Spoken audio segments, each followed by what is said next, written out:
बिस्मिल्लाहिर्रहमानिर्रहीम and Assalamu alaikum. Welcome to Gohar Publishers. This is Hamna bint Shehzad. Our motto is redefining the geography of education through digital resources for conceptual learning. Dear teachers and dear students, आज के इस video lesson में हम गौहर उर्दू कायदा play group जमात का एक नया हर्फ देखेंगे। नया हर्फ हमारे पास है रे। नया हर्फ भी है और नया ख़ानदान भी है। इसको कहते हैं रे का ख़ानदान, और रे के ख़ानदान में हमारे पास 4 हर्फ हैं, रे, अड़े, से और ये। तो स्टार्ट करते हैं पहला, जो कि हमारे पास है रे। अब हम देखते हैं रे का कुछ तारुफ, रे की पहचान, और साथ ही हम देखेंगे रे की लिखाई भी। आज के इस वीडियो लेसन में सबसे पहले हम देखेंगे रे के ज़ख़ीरा अल्फाज। जी, रे। अब रे की शक्ल दे सकते हैं। इसके लिए जो आपने जुमला याद करना है वो है रे रीच है भूखा। रे रीच है भूखा, यानी कि ना उसके पास खाने को कुछ है और उसका पेट भी खाली है, यानी कि इसके ऊपर हम कोई नुक्ता नहीं लगाएंगे। ठीक है, भूखा है, नथिंग, उसके पास कुछ नहीं है, पेट उसका खाली है, तो इस पे नुक्ता कोई नहीं लगेगा। तो ज़ख़ीरा अल्फाज देखना शुरू करते हैं। रे रीच, रे रुमाल, रे रेल, रे रज़ाई, रे रॉकेट, रे रिक्शा, रे रस्सी। अब हम देखेंगे रे की लिखाई। तो रे की लिखाई देखते हैं,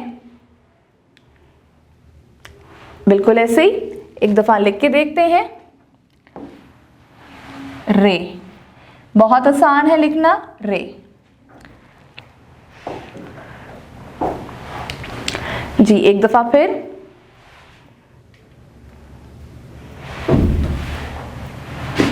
एक दफा हम भी लिख के देखते हैं यहां पे, रे।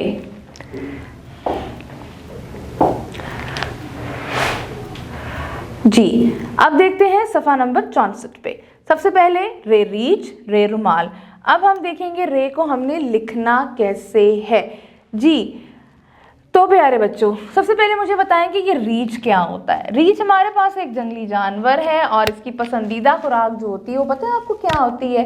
रीछ की पसंदीदा खुराक हमारी होती है मछली। और रुमाल क्या होता है? रुमाल बेसिकली एक कपड़ा होता है, छोटे साइज का होता है। हम अपने मुंह, नाक और हाथ को साफ करने के लिए, पोंछने के लिए रुमाल का इस्तेमाल करते हैं। तो अब लिखते हैं हम रे। लाइन के ऊपर आना चाहिए बिल्कुल, रे।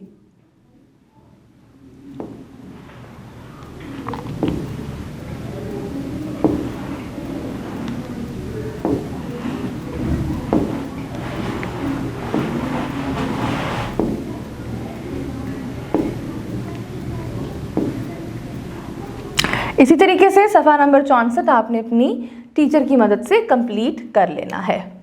अब चलते हैं सफ़ा नंबर 65 पे। जी, सफ़ा नंबर 65 पे हमारे पास एक ही सफ़े पे 2 तस्वीर हैं, एक हमारी दिन की है और एक हमारी रात की है। जैसे कि ऊपर वाली तस्वीर आप देख सकते हैं, दिन की है।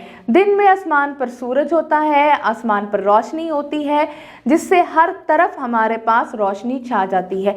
दिन में जितने भी फूल होते हैं वो आपके खिल जाते हैं, और शाम के और जब रात का वक्त आता है तो सूरज आपका चला जाता है। जैसे कि आपको लिखी तस्वीर में नज़र आ रहा है, हर तरफ अंधेरा छा जाता है और रात को आसमान पर चांद और सितारे भी चमकते हुए नजर आते हैं। अब चलते हैं सफ़ा नंबर 66 पर। सफ़ा नंबर 66 पर हमारे पास हमारी लिखाई है, यानी कि दोहराई है। अब हमने यहाँ पर लिखने हैं हे से लेकर रे तक के अल्फाज। तो सबसे पहले हम पढ़ेंगे कि ये अल्फाज कौन से हैं। हे, खे, दाल, डाल, जाल और रे। तो इनके जुमले भी दोहराते हैं। हमारे पास क्या है जी, हे का जुमला क्या था? हे का जुमला था हे हुक्का अंदर से खाली। खे का क्या था? खे खरगोश ने ऊंची छलांग लगाई, तो यानी कि नुक्ता ऊपर है। दाल दरख्त की लकड़ी है सख्त, यानी कि कोई नुक्ता नहीं है। डाल डोल के सर पे टोपी। जाल ज़ख़ीरा छत पे है रखा, इसका मतलब एक नुक्ता। रे, रे रीछ है भूखा, यानी कि कुछ भी नहीं। एक दफ़ा फिर लगाते हैं, हे हुक्का अंदर से खाली, खे खरगोश ने ऊंची छलांग लगाई, दाल दरख्त की लकड़ी है सख्त, डाल डोल के सर पे है टोपी, जाल जखीरा छत पे है रखा, रे रीछ है भूखा। इस तरीके से ये सफ़ा नंबर 65 आपने अपनी टीचर की मदद से मुकम्मल कर लेना है। मुझे उम्मीद है आपको आज का वीडियो लेसन पसंद आया होगा। एक नए वीडियो लेसन के साथ हम फिर मिलेंगे, तब तक के लिए अल्लाह हाफ़िज़।